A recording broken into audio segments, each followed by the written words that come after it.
العزت نے ہماری اور آپ کی رہنمائی کے لیے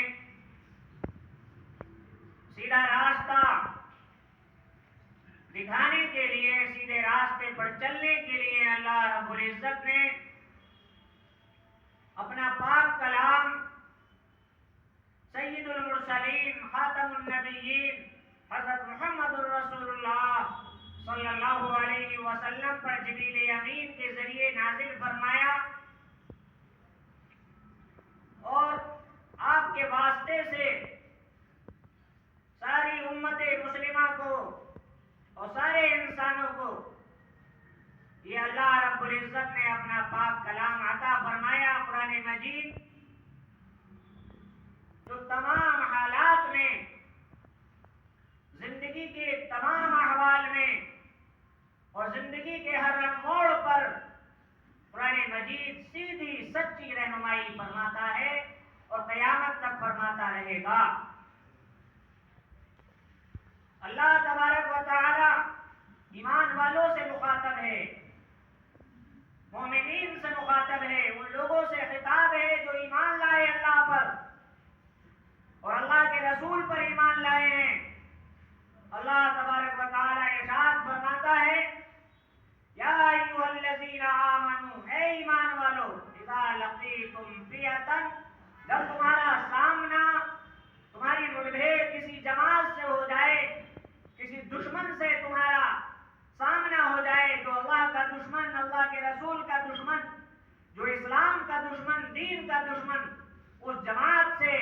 تمہارا مقابلہ ہو جائے، آمنا سامنا ہو جائے، اس وقت تمہارے کرنے کے یہ کام ہے، ان کاموں کو مضبوطی سے کرتے رہنا۔ پہلا کرنے کا کام یہ ہے کہ تم اس وقت مضبوطی سے جم جانا، فثبتوا، استقامت، اپنے قدموں کو جمانا دین پر،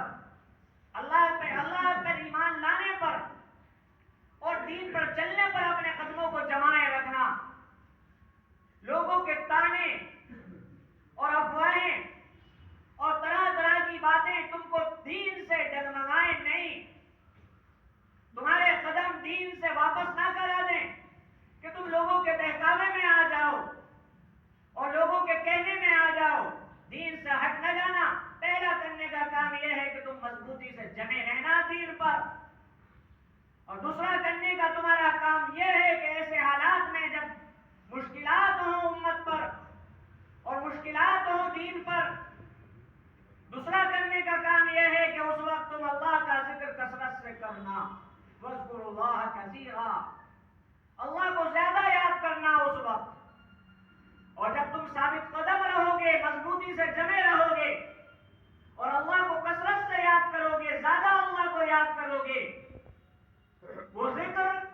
اللہ کو یاد تسبیحات کے ذریعے ہو، قرآنی آیات کے ذریعے ہو، قرآن کریم کی تلاوت کے ذریعے ہو، تیسرا کلمے کی تسبیح کے ذریعے ہو، اللہ کو یاد کرنا کثرت سے۔ جب تم یہ دو کام کرو گے، لعلکم تفلحون، تو اللہ تبارک و تعالیٰ تمہیں کامیابی عطا فرمائے گا۔ اور تیسرا کرنے کا کام یہ ہے کہ ایسے وقت میں تمہیں اور کچھ نہیں کرنا بلکہ اللہ کا کہنا ماننا ہے، اللہ کی اطاعت اور اس کے رسول کی اطاعت، یعنی فرما برداری کرنا ہے، کہنا ماننا ہے اللہ کا اور اللہ کے رسول کا، ان کے احکامات پر عمل کرنا ہے، اپنی زندگیوں میں قرآن مجید کے احکامات کو نافذ کرنا ہے، اللہ کے رسول کے فرمان کو اپنی زندگیوں میں نافذ کرنا ہے، عمل کرنا ہے۔ وَأَطِیعُوا اللَّهَ، اللہ کی اطاعت، اللہ کے رسول کی اطاعت۔ چوتھا کرنے کا کام، ایسے حالات میں جب مسائل گھیر رہے ہوں، مشکلات کا ہر طرف سے سامنا ہو، تمہارا کرنے کا کام یہ ہے امت مسلمہ کا، ایمان والوں کا، کہ آپس میں نہیں جھگڑنا ہے، وَلَا تَنَازَعُوا، جھگڑنا نہیں ہے، فرقوں میں نہیں بٹنا ہے، ایک امت ہو، تمہارا رب ایک ہے، تمہارے رسول ایک ہے حضرت محمد مصطفیٰ صلی اللہ علیہ وسلم، تمہارا قبلہ ایک ہے خانہ کعبہ، تمہارا حرم خانہ کعبہ، تمہاری کتاب قرآن مجید ہے، ایک کتاب ہے۔ میرے بھائیوں، میرے بزرگوں، جب ایک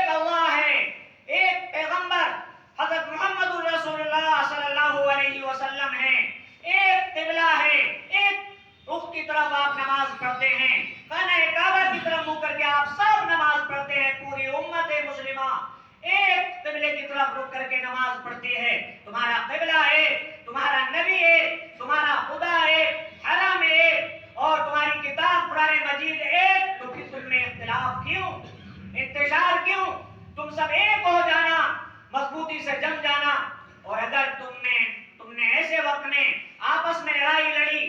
آپس میں جھگڑے تنازع کیا، ایک دوسرے پر آپ نے وار کیے، حملے کیے، ایک مسلمان نے دوسرے مسلمان کی عزت کا خیال نہ کیا، اس کی آبرو کا خیال نہیں کیا، اس کے اوپر کیچڑ اچھالی، اس کی عزت کو پامال کیا، مومن نے مومن کی عزت کو پامال کیا، تو اللہ فرماتا ہے اگر تم باز نہیں آؤ گے ایسا تو تم ناکام ہو جاؤ گے، فتفشلوا، پھسل جاؤ گے، فتفشلوا وتذهب ريحكم، اور تمہاری ہوا اکھڑ جائے گی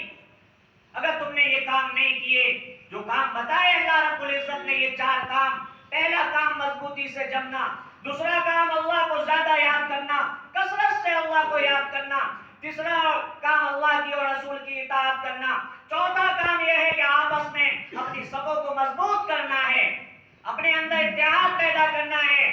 اللہ کے رسول صلی اللہ علیہ وسلم ارشاد فرماتے ہیں المؤمن للمؤمن کالبنیان یشد بعضه بعضا، ایک مومن دوسرے مومن کے لیے، ایمان والا دوسرے ایمان والے کے لیے عمارت کی مانند ہے، کہ عمارت کی مضبوطی جیسے کہ اینٹیں ایک دوسرے سے جڑے ہونے سے عمارت مضبوط ہوتی ہے، اسی طرح سے ایک مومن دوسرے مومن سے جڑا رہتا ہے، اس کا تعلق مضبوط ہوتا ہے تو یہ عمارت مضبوط ہو جایا کرتی ہے۔ اور اگر کہیں خلا رہ گیا اینٹوں کے درمیان تو وہ عمارت کمزور مانی جاتی ہے، وہ عمارت منہدم ہو جایا کرتی ہے، گر جایا کرتی ہے۔ اسی طرح سے ایک مومن کو دوسرے مومن سے جڑے رہنا ہے، جیسے کہ ایک اینٹ دوسرے اینٹ سے جڑی ہوئی رہتی ہے۔ ایک مومن کا ایک مومن سے رشتہ ایسا ہی ہونا چاہیے جیسے کہ ایک اینٹ کا دوسری اینٹ سے رشتہ ہوتا ہے، تعلق آپس میں مضبوط ہوتا ہے۔ اللہ کے رسول دوسرے مقام پر فرماتے ہیں کہ ایک مسلمان دوسرے مسلمان کا بھائی ہے، یہ ہے اخوت، یہ محبت اللہ کے رسول نے امت کے اندر پیدا فرمائی تھی۔ اور یہی جو محبت تھی، جب آپس میں اس محبت کو سمجھا، اس الفت کو سمجھا، تعلق کو سمجھا، تو اللہ رب العزت نے ایمان والوں کو کامیابی عطا فرمائی، مسلمانوں کو کامیابی عطا فرمائی۔ ایسے حالات میں ہمارا کرنے کا کام یہ ہے کہ ہم دین پر مضبوطی سے جمے رہیں، نمازوں کی پابندی، دینی احکامات کی پابندی، قرآن مجید کی تلاوت، اللہ کو زیادہ سے زیادہ یاد کرنا، اور ہمیں ساری امت کے لیے دعائیں کرنا کہ اللہ تبارک و تعالی امت مسلمہ کو ہر موڑ پر اللہ کامیابی عطا فرمائے۔ دعا ہے کہ اللہ تبارک و تعالی ہم سب کو کہنے اور سننے سے زیادہ عمل کی توفیق مرحمت فرمائے۔ اقول قولی ھذا استغفر اللہ لی ولکم ولسائر المسلمین فاستغفروہ من کل ذنب انہ هو الغفور